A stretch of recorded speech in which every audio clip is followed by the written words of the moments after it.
시청자 여러분 안녕하십니까. 지금부터 저녁에 한번 정도를 시작하십니다. 자, 이번 시간에는요 아주 즐거운 뉴스를 맨 먼저 말씀을 드리겠습니다. 이제 한동훈 비대위원장의 컨벤션 효과가 모든 여론조사에서 자 계속 나타나고 있습니다.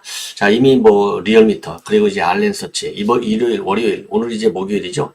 지금 이제 전반적으로 이 컨벤션 효과 아주 화끈하게 나타나고 있어요. 그래서 정당 지지율 그다음에 윤석열 대통령 지지율 이런 식으로만 정말 가면 이재명이는 아웃되고 여론은 좋아지고 총선은 이기고 이런 선순환 구도를 우리가 한번 일단 그려볼 수 있는 것 아니냐. 자, 그런데 이제 이재명과 그 민주당, 이재명의 민주당 이거 어떤 또 가짜뉴스를 가지고 난리를 칠지 몰라요. 그래서 항상 경계심은 기본으로 가져야 되겠다라는 말씀을 드리고, 자, 그 다음에는요 지금 이제 이 배우 이성균 씨 뉴스를 또 안 해드릴 수가 없네요. 제가 이제 첫날에 이제 한번 방송을 했고, 그다음부터는 제가 조금, 이 다른 정치권 뉴스를 먼저 다루느라고 이제 못 해드렸는데, 이번에는 반드시 해야 돼요. 왜냐면, 이재명이가 어제 간밤에 사고를 쳤습니다. 본인이 정치적으로 이어를 이용하려다가 아무래도 역풍이 무서웠던 것 같아요. 역풍이 무섭고, 그 다음에 이제 한동훈 비대위원장이 무서운 거예요. 이게 이제 역풍과 비대위원장의 이 발언. 이미 이제 한동훈 비대위원장은 연일 강탈을 하고 있지 않습니까? 여기에 이재명이가 도망가다시피 하고 있어요. 야, 왜 그러냐? 너무나 똑부러지는 딱 이 프레임을 걸었잖아요. 너는 이 대한민국의 자유민주주의, 법치주의를 부정하는 인간이야. 개딸 전체주의와 함께 너는 사라져야 돼. 그리고 86 운동권도 사라져야 돼. 이거 이재명 민주당, 이재명의 민주당을 뿌리채 흔드는 거 아니겠어요? 그러니까 겁을 잔뜩 먹은 거예요. 예. 자, 그래서 이제 요 배우 이성균, 그래서 지금 이제 이 메모, 유서로 남겨져 있는 메모. 그동안에 이제, 유족 측에서 공개하고 싶지 않았겠죠. 근데 TV조선에서 어젯밤에 단독 보도를 했어요. 여기에 이제 도하 언론을 장식하고 있습니다. 자, 그래서 요 내용을 꼭 전화 드리고요. 자, 그러게 정치적으로 말이죠. 이 배우 이성균 씨의 죽음을 이용하려는 이 세력들 강하게 비판하는 우리가 이 분위기를 만들어야 될 것이 아닌가. 이게 얼마나 비인간적입니까? 자, 그래서 그런 말씀을 드리고, 그 다음에 이제 총선 관련 뉴스인데, 야, 지금 오늘 조선일보가 보도하는 걸 보니까요, 예, 윤 대통령의 장차관들, 그리고 참모들 포함 50여 명이 지금 예, 출전을 지금 하고 있습니다. 어마어마한 이용이 되겠죠. 예, 그래서 요 출전 내용을 여러분께 이제 함께 전해드리도록 하겠습니다. 그래서 요런 내용을요, 지금 이제 한 뭐 20분에서 25분 사이로 압축을 해서 여러분께 말씀을 드리겠는데요. 자, 맨 먼저 데일리안은 항상 여론조사 공정에 의뢰해서 나오는데요. 윤 대통령의 지지율이 무려 3%나 올라갔고요. 그 다음에 부정평가율은 무려 4.1%나 빠졌어요. 그래서 최근에 상승 이 추세를 보면은요, 11월 두 번째 주에서 지금 2주 네 번째 주 요때 2주 간에요. 38.8에 38.6에서 42니까요. 뭐 3.4% 정도 올라갔거든요.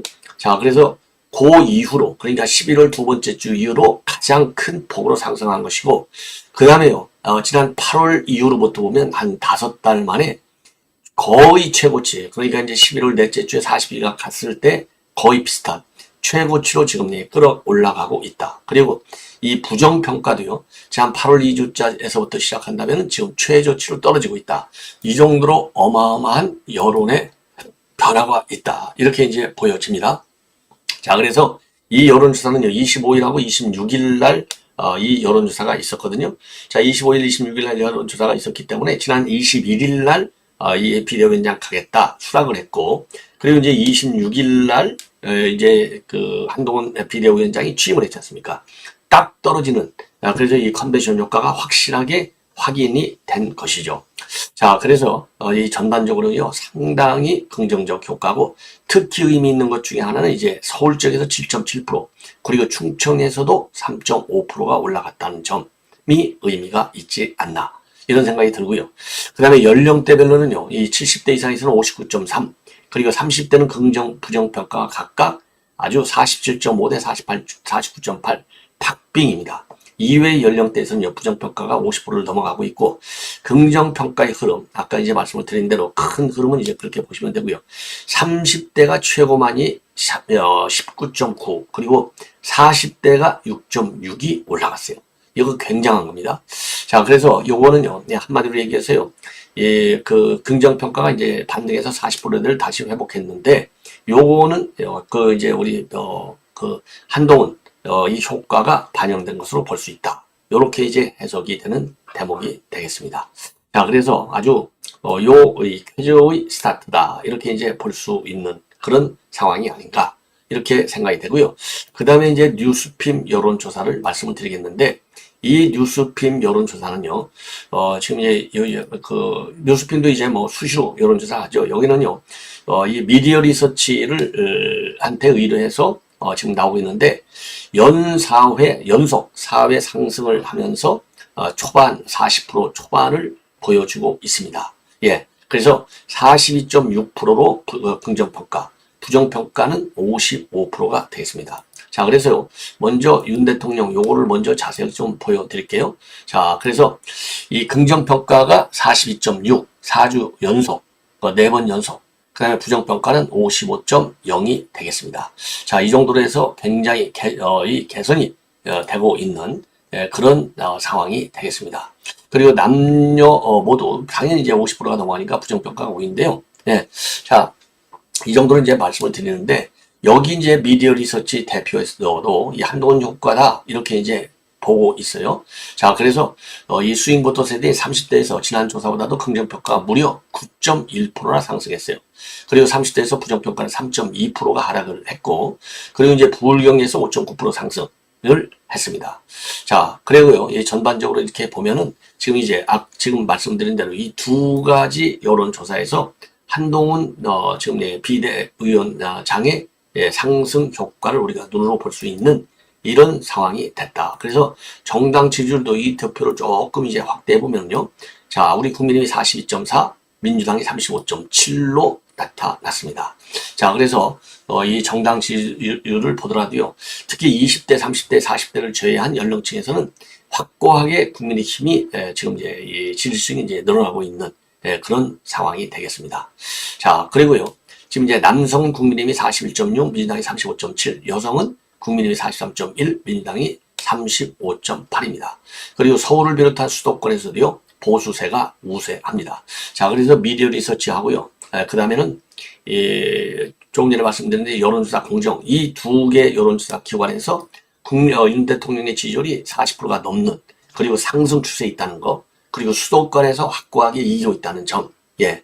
자, 그리고 이제 40대에서조차도 일부 상승 효과가 있다는 점, 요런 점이 지금 이제 한동훈 비대위원장의 컨벤션 효과로 딱 압축이 된다. 이렇게 말씀을 드릴 수 있어요. 자, 그러면 뭐죠? 이번에는 이제 장차관 50여 명이 지금 이번 출전 채비를 하고 있는데, 여러분들 뭐 박진, 박민식, 박문규, 그다음에 원희룡, 그다음에 신범철 국방부 차관, 그다음에 박성호, 강승규, 김은혜, 그다음에 이 주진우, 그다음에 이원모, 그 주진우, 이원모 이제 그 유진우 윤석열 대통령의 측근 중에 측근 이렇게 이제 알려져 있어요.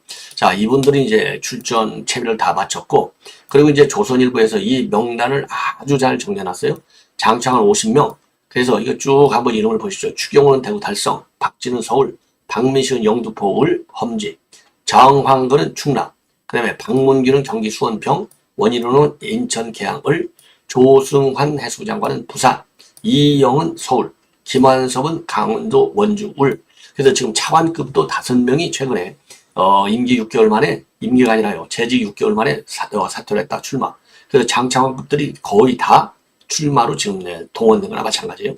김한섭, 신범철, 한창섭, 경북 상주, 윤종진은 포항, 김호진, 뭐 저도 이름도 잘 모르겠어요. 누가 누군지. 뭐 이런 분들. 대통령실 참모는 이제 강순기는 예산, 김은혜는 분당 을, 지난번에 말씀드렸잖아요. 그 다음에 안상우는 서울, 그 다음에 임종득은 경북 영주, 그 다음에 이제 주진우는 부산 수영, 아주 최고의 측근으로 알려졌죠. 그 다음에 이원무는 서울, 예. 그 다음에 강명구는 이제 구미 을, 전희경 경기 의정부가, 서승우 청주 청원, 전광삼 대구 북구가, 허성우 구미 을, 요렇게 되어 있습니다. 자, 그래서요. 근데 이제 문제는 뭐냐?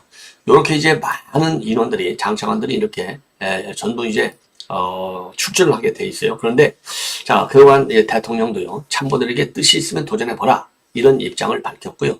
그리고 윤 대통령 출마를 망설이는 일부 인사에 대해서는요, 패배를 두려워하지 말라라고 격려했고요. 과반을 승하니 민주당에 가로막혀서 소수당 정권의 한계를 절감한 대통령이기 때문에 국회 의석 구도의 변화가 그 어느 때보다도 절실한 상황이지 않습니까? 그러니까 이런 장차관들 참모들 갖다가 대거 지금 국회 출마를 이렇게 하는 것 같고요. 그만큼 국정전자를 잘 이해를 하기 때문에 대통령의 국정과제 수행에 상당한 도움이 되리라 이렇게 판단할 수 있는 대목입니다. 자, 그래서 지금 이제 민주당은요, 대부분이 민주당이잖아요. 왜냐하면 지난번에 참패했으니까. 그래서 현역 의원의 프리미엄을 민주당이 갖고 있기 때문에 이 만만치 않다. 예, 만만치 않다. 다만요, 윤 대통령은요, 주변에 경선이 원칙이다. 이런 입장을 확실하게 밝혔다고 합니다. 이 얘기는요, 윤심을 앞세워서 국민의 우세 지역에 정략 공천되는 일은 기대하지 말라. 이런 이제 해석이 되는 겁니다. 그래서 그동안에 대통령실 정부 출신 인사 상당수가 영남 지역 출마를 지금 희망하고 있다고 하는데요. 공천 과정에서 경쟁자들하고 분란이 일어날 가능성도 배제할 수 없겠죠. 더군다나 이제 수도권 출마 희망자의 당락은요, 윤 대통령의 국정수행 지지율과 상당히 연동이 되어 있을 것이다 라는 분석이 주류적 분석이 될 수 있고요. 그리고 전국 상황에 따라서 대통령 후각이 득이 될 수도 있고 당연히 실이 될 수도 있을 것이다. 이렇게 이제 생각이 되는 거죠. 자, 그래서요, 지금 여권에서는요, 예산, 그 다음에 정책 집행수를 갖고 있는 윤 대통령의 새해에는 전과 달라진 움직임을 보일 것이다. 이런 지금 기대에 섞인 희망도 나오고 있다고 합니다. 자, 이거 뭐 대단한, 어마어마한 인물들이 다 나오는 거예요. 예. 자, 그래서 이 장차관 50여 명이 나온다는 점. 그래서 이런 점에서 이제 이 정치판을 바꿀 수 있는 그런 이 구조를 만들겠다. 이런 대통령의 의지가 확실하게 들어가 있는 걸로 해석이 됩니다. 자, 이 정도는 이제 말씀을 드리고요. 그 다음에 오늘 중대한 이제 전국의 분수령이 일어나는 겁니다. 바로 주가 조작과 관련된 특검법을 오늘 이제 강행하는 거죠. 이 경위를 보면요, 지난 3월 달에 민주당하고 정의당이 각각 발의를 했어요. 그래서 4월 27일 날 정의당 발의안을 갖다가 이 패스트트랙에 태워가지고 바로 이제 오늘 본회의 상정에 올라오는 겁니다. 그래서 현재까지를 보면 대통령이 이제 거부권을 행사할 가능성이 굉장히 크다. 자, 이런 지금 이제 전망이 나오고 있고요. 거의 뭐 이건 확정된 거 아니겠습니까? 자, 그리고 그러면 특검법에 뭐가 문제냐? 이거 특검을 추천하는데 여당은 완전히 빠져 있고 야당만 2명을 추천하게 돼 있어요. 자, 그러니까 쉽게 얘기해서 대통령의 인사권을 완전히 배제한 거나 마찬가지의 모순을 지금 저지르고 있다. 그리고 이 수사 대상도 김건희 및 가족의 주가 조작 관련 의혹 사건, 그리고 또 이 사건을 수사하면서 인지한 사건. 그러니까 특검 지 멋대로 얼마든지 수사 대상을 늘릴 수 있는 이런 법률적 문제점을 갖고 있는 거예요. 그리고 수사기간도 준비기간이 20일이고 그 다음에 수사기간이 70일, 그리고 이제 한 번 연장이 가능한데요. 또 더 큰 문제는 뭐냐? 요 해서는 안 되는 독소조항이 가지고 있는 특검법을 이제 시행하면 무려 예산이 말이죠. 81억 원이나 들어가요. 이 81억 원이 이게 애들 장난입니까? 아니잖아요. 더군다나 지금 윤 대통령이 그냥 문재인같이 세출 예산을 막 늘려가지고 적자 재정을 운영하는 것이 아니라 윤 대통령은 긴축 예산을 운영하잖아요. 재정 건전성을 굉장히 중시하잖아요. 이 재정 건전성을 중시하고 있는 상황에서 지금 81억의 예산을 투입한다. 그 마인드 자체가 이해할 수 없는 겁니다. 예. 그러니까 정쟁을 위해서 그야말로 당리당략했다는 정쟁. 그 정쟁은 결국 이재명의 방탄을 위해서. 그렇죠? 이재명 죽일 놈이야. 이재명 이거 완전히 아웃시켜버려야 돼. 이재명 전부 영창에 보내야 돼. 요 여론을 프레임을 김건희 여사를 잡아둬야 돼. 이렇게 지금 바꿔놓는 거예요. 이건 똑같아요. 자, 대장동 사건에서 뭐 있습니까? 몸통은 이재명이야. 이게 모든 국민이 그렇게 인식한 거 아니에요? 근데 그런 여론의 프레임을 갖다가 아니야. 몸통은 윤석열이야. 이게 대선 공작, 여론 공작. 그 맨 앞에 김만배가 서 있고 뒤에 이재명이가 딱 정점에 딱 무대 뒤에 서 있는 거 뻔한 거 아니겠습니까? 자, 그런데 이번에는 딱 그와 똑같은 여론 공작, 대선 공작을 하는 거예요. 전면에 지금 이재명이 들어가 있잖아요. 이재명이 사퇴시켜야 돼. 아웃시켜야 돼. 지금 한동훈 비대위원장이 여기 불을 붙인 거 아니겠습니까? 그러니까 이렇게 한동훈 비대위원장에 대한 컨벤션 효과가 나타나는 거예요. 국민의 분노를 딱 달래주는 정치. 이 정치라는 게 뭐예요? 갈등 조정 기능이잖아요. 그 다음에 정치가 뭡니까? 종합예술이라고 하잖아요. 그러니까 좋은 정책을 만들어서 긍정적으로 이 재확산, 이 재생산을 내는 정책 전략적인 측면도 있지만은 국민의 분노하는, 국민의 아픈 마음을 딱 찾아서 거기를 해결해주는 요게 또 중요한 정치 기능이잖아요. 요거를 한동훈 장관이 잘하는 거예요. 자, 이렇게 해서 불이 붙었는데, 그러니까 요거를 이제 바꿔야 되잖아요. 그래야 총선에서 자기네가 이길 수 있잖아요. 그러니까 요걸 어떤 식으로 바꾸느냐? 아, 이재명이를 잡아넣어야 돼가 아니라 김건희 여사를 잡아넣어야 돼. 요 악법을 가지고 지금 밀어붙이는 겁니다. 그래서 오늘 사실상요, 총선 예비전 제1탄이 저는 진행되는 매우 뭐라고 그럴까요? 중대한 날이다. 그래서 오늘서부터 적극적으로 이 특검의 문제점뿐만 아니라 대선 때는 대장동 가지고 몸통을 윤석열로 바꾸다가 지금 걸려들었잖아요. 예. 그래서 지금 검찰에서 대선 여론조작 철저하게 수사하고 있지 않습니까? 그런데 이제 이번 총선 때는 이제 어떤 여론조작을 하느냐? 몸통은 모든 사법방탄의 문제점, 대한민국 민주주의, 법치주의의 문제점은 바로 이재명이 몸통이야. 그랬는데 지난번에는 윤 대통령, 이번에는 이제 윤 대통령의 부인인 김건희 여사, 요거를 딱 갖다 놓는 이 여론 조작 공작을 하려고 특검을 딱 무리하게 지금 집어넣는 건데, 야, 이거 반드시 압도적으로 앞으로 이 한동훈 컨벤션 효과를 가지고 우리는 뭘 해야 되느냐? 거꾸로 386 정리, 그 다음에 이재명 정리, 요 구도로 가야 된다. 예. 그래서 지금 이재명이 얘기하는 김건희 여사 특검 이거 무조건으로 통과되거든요. 아니 당연히 이거 무조건 하고, 그 다음은 아니 뭐 무서워서 뭐 못 담습니까? 뭐 총선 무서워서 뭐 못 담. 총선이 중요하지만 법치주의를 무너뜨리는 총선을 여당이 가져갈 수 없잖아요. 그러니까 이건 무조건 거부권 행사하고, 그 다음에 또 생기는 문제는 그대 이제 우리 국민의 현명함, 그렇죠? 스마트함을 우리가 믿어야 되겠죠. 국민들은 진실을 좋아하지 가짜를 좋아하지 않지 않습니까? 이게 절반 이상은 이거를 노리고 여론조를 만들고, 그래서 우리는 지금 이제 386과 이재명 플러스 이 86세대의 정치권 퇴출, 요거를 집중적으로, 그래서 이 김건희 여사의 특검에 대한 그 이 카운터 펀치는 뭘로 날리느냐? 이재명과 86세대로 날려야 된다. 요렇게 지금 우리가 이 작전을 써야 될 것이 아닌가, 이런 생각이 들어요. 자, 이 정도로 하고요. 이제 이성균 참 배우 너무나 안타까운데, 그래서 일부 유튜버들이 이거를 뭐 좀 악용도 했다 이런 말도 나오고, 일부 미디어 또 그렇다 이런 말도 나와요. 자, 그래서 전반적으로 이제 이성균 사건과 관련해서는 경찰의 이 압박 수사가 있지 않았느냐 이런 의혹이 제기되고 있지만은 경찰에서는 그런 건 전혀 없었다라고 지금 얘기를 하고 있고요. 이러한 가운데 지금 이제 이재명이가 페북에 어제 새벽 1시 반쯤에 올렸다가요. 제가 어제 새벽 1시 반께 잤는데, 요거를 제가 못 봐가지고, 너무 안타깝습니다. 자, 그래서 요거를 올렸다가요. 싹 제거해버렸어요. 왜?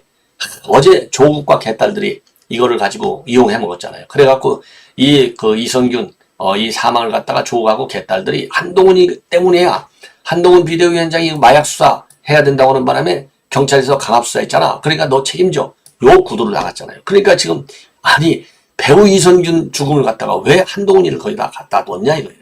이 도대체 이 머리가 아무리 비정상적이고 가짜 뉴스의 선수라고 한다 하더라도, 이재명 같은 인간은 태어날 때부터 다 그런 거예요. 이거 뭐 개딸들 이거 싹 다 정리해버려야 돼요.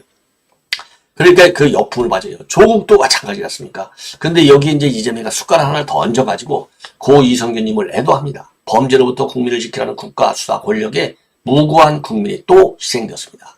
저희 책임도 적지 않은 것 같아 참 마음이 아픕니다. 나의 아저씨, 다음 세상에서는 그 편하고 선한 얼굴 활짝 펴시기 바랍니다. 요 얘기를 썼어요. 그러니까 요게 말이죠. 제일 마음이 아프다, 편하고 선한 얼굴 이거 보면 얼마나 인간적으로 보입니까? 그 인간적으로 보이게 하면서 뭘 딱 띄어서 팔았느냐? 국가 권력에 의한 무고한 희생으로 보고 있어요. 국가 권력에 의한 무고한 희생. 아니, 국가 권력에 의한 무고한 희생? 그러니까 지금 검찰 독재, 경찰 독재를 또 다시 걸고 나오는 겁니다. 이러니까 이게 바탕이 있는 거예요. 경찰에서 무리한 수사 없었다. 그리고 무리한 수사, 일각에서 죄가 없다 했는데 왜 쓱다치기나 수사했냐? 그리고 머리털, 모발, 그 다음에 겨드랑이 털, 그 다음에 다른 또 검사. 그리고 나서 이제 그런 이 장기간의 수사, 이게 이제 물론 이제 이 경찰이 좀 무리한 수사를 했을 가능성을 배제할 수 없는 대목이 겉으로 보면 그렇지만은, 지금 세상이 어느 세상인데 더군다나 이렇게 그야말로 국제적인 배우를 경찰이 무리하게 수사한다라도 무리하게 수사를 할 수가 있겠습니까? 그리고 이제 심야 수사를 조금 한 바인데 그거는 본인의 동의를 받아서 했다. 이렇게 지금 알려지고 있어요. 예, 그래서 이 정치적으로 이 죽음을 이용하려는 이재명이 반드시 심판의 요소로 삼아야 되겠고, 그리고 이제 중요한 것 중에 하나는요. 오늘 그 유서 내용이 일부 지금 이제 TV 조선에 의해서 단독으로 보도됐습니다. 자, 그래서 이 보도를 보면은요, 야, 이거 정말 너무 안타까운데. 이성균 씨가 경찰 조사 내내 억울함을 호소했고, 특히 최근에는 하도 억울하니까 거짓말 탐지기 조사를 요구하기도 했다는 겁니다.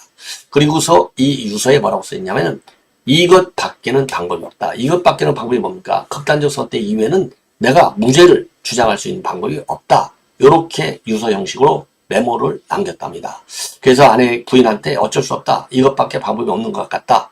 그리고요, 소속사 대표에게는 광고, 그리고 영화 우약금에 대한 부담금까지 언급했대요. 그러니까 이게 이분이 얼마나 참 착한 사람입니까? 미안하다. 이렇게 적어냈고요. 그리고 이제 마약 수사를 받으면서 취소된 영화 출연, 그리고 광고 우약금이 무려 100억 원대에 이르는 것으로 추정되고 있다고 합니다. 그리고 이제 가족에 대한 미안한 마음은요, 지난 10월 첫 경찰 추석 때부터 가졌다고 해요. 그래서 10월 맨 먼저 출석할 때 지금 이 순간 너무 힘든 고통을 감내하고 있는 가족들에게 미안한 마음이다.